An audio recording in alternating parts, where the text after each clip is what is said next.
অবৈধ ডলার, অবৈধ শেয়ার, অবৈধ এঙ্গেজমেন্ট, অবৈধ ভিউজ, যে কোনো কাজ করেন না কেন আপনারা ফেসবুকে কাজ করার মাধ্যমে, যে কোনো কন্টেন্ট ক্রিয়েটর আপনাদের কিন্তু ফেসবুক কর্তৃপক্ষ এইসব কাজ যখন দেখবে, যখন আপনারা বিপদে পড়বেন, কখনো ফেসবুক কোম্পানি দায়ী থাকবে না।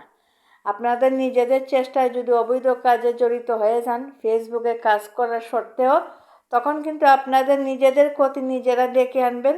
নিজের সমস্যার জন্য নিজেরাই কিন্তু আপনারা দায়ী এবং নিজেরাই কিন্তু সমাধান করবেন। ফেসবুক মেটা চাচ্ছে যে আপনারা প্রতিদিন অরিজিনালভাবে কাজ করেন ফেসবুকের পলিসি গাইডলাইন মেনে। যদি ফেসবুকের পলিসি গাইডলাইন মেনে অরিজিনালভাবে কাজ করতে পারেন, ফেসবুক মেটা পেজ এবং আইডি চেক করে দেখে যে আপনাদের সব কিছু অরিজিনাল আছে, তখনই কিন্তু আপনাদেরকে ইনকামটা দিবে। এর আগে কখনো ফেসবুক মেটা আপনাদেরকে ইনকাম দিবে না যদি আপনারা অবৈধ কাজ করেন।